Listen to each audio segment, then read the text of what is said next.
Hey everybody, welcome to another episode of The Cynical Marketers, episode 31. Thank you for joining us. This week, we are talking about the T app. We're spilling Where the tea. maybe you know, maybe you don't. It's something that's blown up very recently, so this is how hip and cool we are. We're going to be right on, Is that what we're doing? We're hip and cool. Yes, that is what I'm known for being, is hip and cool. That's what everyone says about me. Yeah, it's true. We should put that in your LinkedIn bio. The T-App news. So we're going to talk about this a little bit and make it make sense. We're coming from this from our perspective, and we've worked with apps and done stuff. So if you're not familiar with the T-App, Nada has some experience with it, actually downloaded it. Yep, I did. Nada, you tell them what the heck is even the T-App? The T-App was designed and marketed to women only. So it's for a female audience only. And it's what people are saying is like a Yelp review for men. So if you're a woman who is out in the dating world, you can take photos of somebody that you met online, upload them, and ask for tea. Essentially, that's what it is. It was originally marketed as an app where you could, post your, post somebody that you're dating and ask to see if, hey, does anybody else know this person? Is anybody else married or dating this person? Is this a dangerous individual? It was essentially marketed as a safety tool for women. So it's similar to the pages on Facebook that are called, Are We Dating the Same Guy? Which there's a ton of those pages, each pertaining to a specific geographical area. And those pages had started so many years ago, but you could upload a picture, put a guy's name and his age, roughly his area, and say, hey, does anybody know this person? And so this T app was essentially like taking that concept and putting it into an app. But they offered some additional services, which I just learned in the next last 48 hours. But it was intended to be essentially a Yelp review for men, of men for women, to help women, if in an event that somebody is, a dangerous individual, or maybe they're married, because that happens a lot, or just give basic information on somebody. I downloaded it. I'll own that. I had downloaded it and I began the registration process, and then it asked me for my ID and I was like, abort mission. So it was essentially saying that the extra safety thing was that you upload your ID and then it verifies that you're a real person and a real woman, right? So that you are who you say you are. And it verifies that so that it can be a protected women only space so that you can't fake who you are. That's why I was asking for an ID. I feel some type of way about giving my ID out. Right. So I was like, I'm not doing this. Blow up happened is because millions of people, this app blew up and was number one on Apple's App Store for a bit. But all those driver's licenses that had been uploaded were leaked, I guess. People said T was hacked, but as it turns out, this is a vibe coded app. Right. And I've seen some things saying that the database that was created holding the driver's license was created prior to vibe coding. So it was actually a longer error and not necessarily a vibe coding issue. And vibe coding, if you don't know, using AI, you're not really a coder. You don't have the skills into that stuff. You can use AI to make apps for you now, which I'm sure people are loving. And then this is the problem, right? But all millions of driver's licenses were put out online. And it wasn't a hack because the security in this app was so bad that database was just public. And all you needed to do was search for it and find the link. And then you got all of that information, driver's licenses of these people who signed up for this app and then uploaded their driver's license. And now they're out there, and it wasn't even a hack, right? It's not like someone had to break in and figure out how to do it. The security was so poor on this app that there was no security. No, there was no security. Really, right? And this is the thing that... So my thing, like you said, you had to upload a driver's license to prove, and you yourself had downloaded it. And then when you got to that step, you were out. I was out. I do not give my...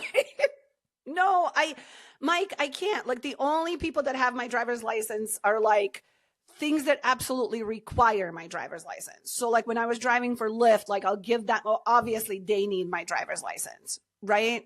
But a regular app, I have no other way to verify that I am who I say I am besides uploading all of my personal information. And you couldn't, by the way, you could not upload a license if you mark, like if, you know how like in certain situations you can upload a document and then redact some of the things? No, this had to be the front and back of your license. I mean, I am fascinated that people did it. Yeah. You know, with what goes on online and all the phishing and all the scams and all the things that are going on out there, and it's constantly talked about. I don't like it. I don't like the government asking me for it. And I don't upload my driver's license. I'm like, do you have an office? Is there somewhere I can come in and actually verify I'm talking to someone? Like, I'm not giving you my driver's license. I don't like to give my email, and I don't ever give my phone number. Mm-hmm. There's apps we've looked at recently for things for like video editing that we were going to test out. And they're like, hey, there's a free trial. We need your email and your phone number. Like, okay, well, I'm out. I'm not giving you my phone number. There's no way I'm giving you my phone number. Right. I don't know what you're going to do with that. And I know I do know what you're going to do with it. And I don't want that. But it's interesting that you mentioned the phone number too, because it ties into this. Yeah. So there's been so much commentary. Yeah, it's just, I can't. There's been so much commentary about this app over the last couple of days, right? And I told you over the weekend, there was somebody who posted a video reaction to this and said, well, all these driver's licenses being public, right? Because I don't even want to say being leaked, because they're not. This wasn't a hack. This was a matter of you just finding the URL to go download all this.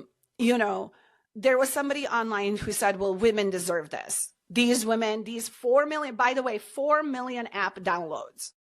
Okay. So these 4 million people uploaded their driver's licenses into this. Well, 4 million downloads. I guess maybe other people were like me and were like, I'm not uploading.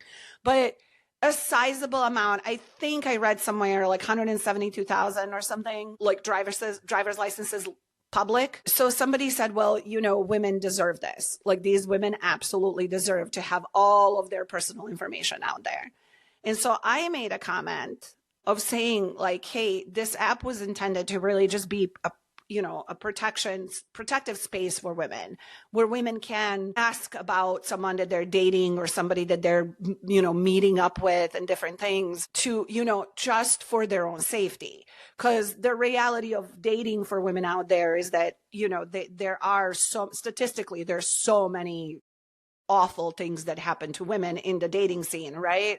And so this was supposed to be a protection for women. And I said, why would anybody have anything against that? Whew, did I get dragged online for 2 days straight, coming into today too. And so what I learned, and I really got schooled, I have to own this, because I had just assumed that this app was the same as the Facebook pages that I mentioned, where there are people who are monitoring the things that are being posted, or where the rules are you can post a picture and a first name and an age of the person, but you are not allowed to post their address. You're not allowed to comment on their body or appearance or anything else like that, right? So if you do, you get booted out of these Facebook pages, right? So I'd assumed that this app worked the same way. I was obviously wrong. So I had to stand corrected on that, because I made that comment online and I said, why is everybody mad that women want, this space of, trying to ask each other like, hey, am I about to go on a date with your husband, with somebody's husband? And the things that I was told and the things that I've learned in the last 48 hours is that this app would allow they had paid services also that would allow you to leverage 2 different tools on this. If I'm wrong, somebody can correct me in the comments, but this is what I've learned. I haven't actually downloaded the app again to test this out, but there was an option for you to pull a background check on somebody based on their first, last name, and phone number, which is why, Mike, we don't give out our phone numbers. Right. And there was also a feature leveraging something called Catfish AI. I am not familiar with, where if I were to upload your picture into this app, Mike, this AI would surf the internet and look for any other picture resembling you. And then it would pull information to say, well, Mike is this and that, or he has a criminal record, or he works here, or really give, like, here are his other social accounts, like do this sort of like reverse image AI search, but it would try to pull personal information about you that 9 out of 10 times was incorrect. So there were men in these comments responding to my comments saying there was a huge defamation issue going on because there were these tools being used that were saying things about these men that were absolutely false. One guy even sent me screenshots in my Instagram DMs and was like, hey, I wasn't, I responded to your comment publicly, but also I wanted to show you firsthand what was written and said about me. And a friend of mine saw it and she shared it with me and it's all incorrect. And it was literally saying like he had like a domestic assault charge, like things that were, and he goes, none of this was true. And so I have no legal recourse for these types of things being said about me in an app I can't even register for to respond to these things about myself. So I really was shocked to learn that something I taught naively, I guess, at my 46 years old, being a woman, that I think, like you had said this before too, you want to believe the good in humanity, but it sounds like this app morphed into like, let's, falsely accusing men of things they were not associated with at all based on an AI search tool. And public records based on your phone number. I mean, like none of that stuff is accurate. If you look me up by my phone number, Mike, you're going to think that I live somewhere where I don't live and that like there's a lot of inaccurate information if you've ever Googled yourself for any reason, right? So who then, I don't know, like my question is who then that owns this app is liable for all this stuff? This is the thing, like for people, when they start these things, there's, a lack of knowledge. And especially if you're going to vibe code something and you just have a good idea, this is where you have a lack of business knowledge. You probably don't have any legal, I have made some dumb mistakes in the past that I won't ever do again. Prior to this happens for a lot of folks, and this is probably them too. Before things ever go wrong for you, you think you're invincible and you're not going to be the one that things ever go wrong for. And that's what like the gray hair and the experience come with, learning that no, they can go very wrong. So that's why I'm today way different than I used to be, where I was fearless and you're like, no, don't worry about it. We'll figure it out if something happens. And then I've had things go terribly wrong. These folks who started this just probably had an idea and they didn't think it would blow up to be something like this. And this is part of that virality thing too that happens for people. If you ever go viral, going viral brings as much or more negativity to you as the positive aspects of going viral possibly. Because you just have so many more eyeballs and the internet is a very negative place and the negative people are much more vocal. This app had that happen. And like you said, it morphed, and without proper monitoring of your community. And I've been on social media since the very beginning of social media. Yeah. You've seen this happen in communities over and over that grow back in GeoCities days, even, where communities in GeoCities changed because they started to get popular on dig.com, another place I used to hang out and be big. Communities changed because so many new people came in, and you're not in this core group anymore who signed up for the initial mission of this thing. And now how do you morph with it? And then, and again, so that's the change here. My whole thing always too, again, on the consumer side, someone said these women deserved it. Like, I don't know, deserved, but like, look, why anyone out there, why are you so trusting of any app? You're going to give personal info to an app. Like, why do you trust it?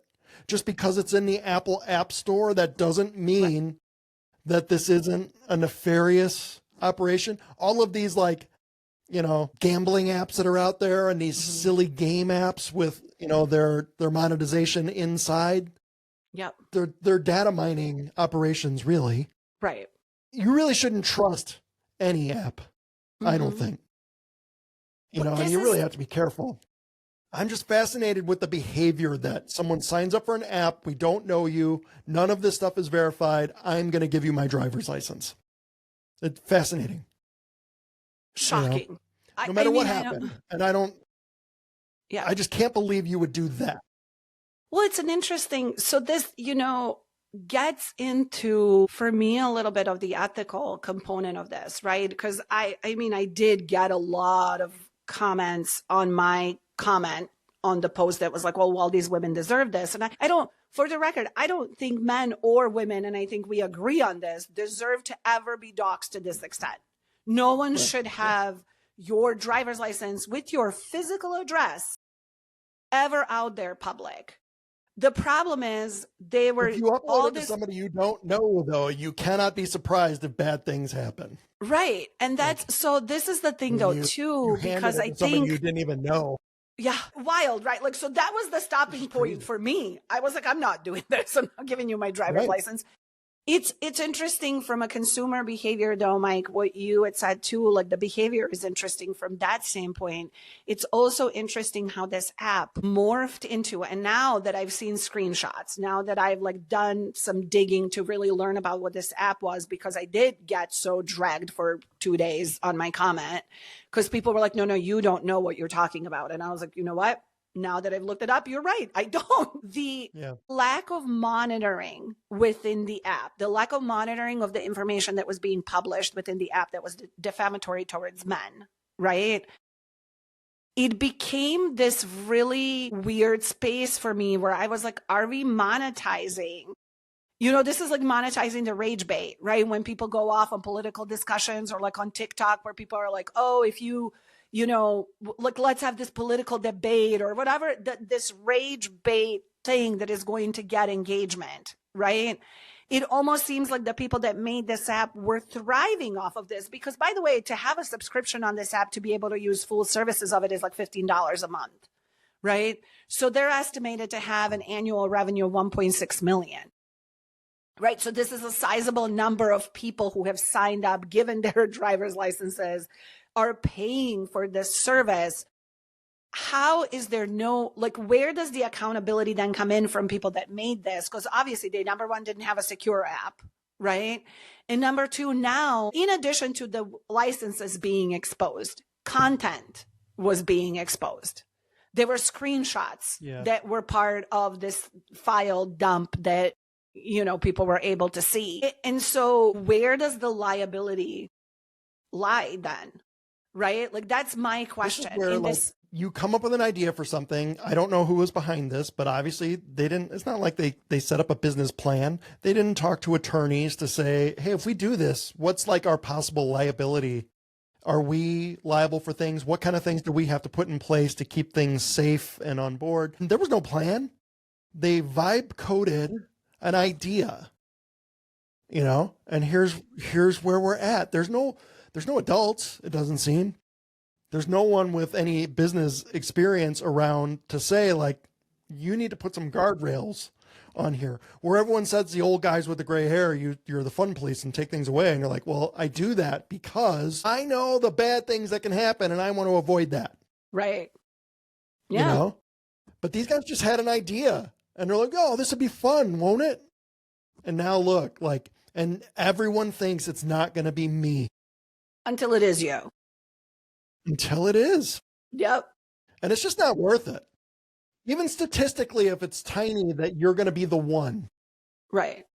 To me, having been through awful things and awful, very public things, that's tiny statistical chance to me now is not worth it ever, ever, ever again. Ever. Yeah. Yeah. So. I mean, there's no plan with this app. There's no business people behind it. There, no. Again, and then everyone sees it, and maybe they think because it's in Apple's store, right, that Apple has vetted this app. Apple has verified it, and if Apple is putting it out, is there an Apple stamp of approval to say this is safe to use? So we're okay with it. I found it in the Apple App Store. It's not like I just downloaded some random link. Yeah. Someone sent me on my AOL email address, I mean, so maybe that's why people are so trusting, but still, I don't understand why anyone is so trusting of anything at all. And that's why we're the cynical marketers, because I don't trust anything. We don't trust anything. And this is the thing, though. We have to talk about this because we're not here to Yeah, look, we're not here to be like the moral and ethical police of the existence of this app, right? That's not what we're here for. Right. You can have your opinion whether or not something like this should exist and how information should be handled. All we're saying is that, like, look, don't like trust these things to give them personal information. And also, these tools are not going to get, these AI tools are not, they don't know things about people. You know, so you can't trust the output you get from crap like this either. And pardon me for calling it crap, but it like, you can't trust these like reverse image searches and, you know, all these different, like, I don't know, this, you know, craziness around these things. And so it's interesting to me because there's been so much push from the tech industry that, like, hey, how you're going to make money is you build an app, right? That's been the conversation around it. And it's like, if you embark on this, learn from these people and understand that there are consequences. That I think, Mike, you said this off, you know, outside of this conversation. There are going to be legal repercussions for the owners of this app because of the amount of privacy breaches, just this sort of like irresponsible, defamatory data that's been put out there. You know, I would expect a class action lawsuit from the people whose license, from the women whose licenses were exposed. You know, and then I would expect the same from men who have found evidence of false information about themselves in this app. And so I think, like, if you're gonna go down this road, do your due diligence. It's never not gonna be you. Like Mike said, even if it's a tiny little chance, do you want to take the chance? Because this could be the outcome. Like, I mean, people think it's worth it. The ones who think it's worth taking the chance are the ones who haven't experienced the bad side. Right. And that's why people do it. You know, that's why kids jump out of trees. And when I was a kid, jumping off the roof of my house onto cushions, because you haven't suffered consequences for anything. Right. You didn't touch a hot stove yet. Right. To know that is hot. That's how you learn. Like, well, okay, don't touch a hot stove. You start these things. And as marketing people, it always makes me sad because I try to market thinking that people out there are smart. And you're like, don't do that stuff. People are going to see through it. They'll figure that out. They get it. And then you realize all the time, you're like, nope, they don't. People are dumb.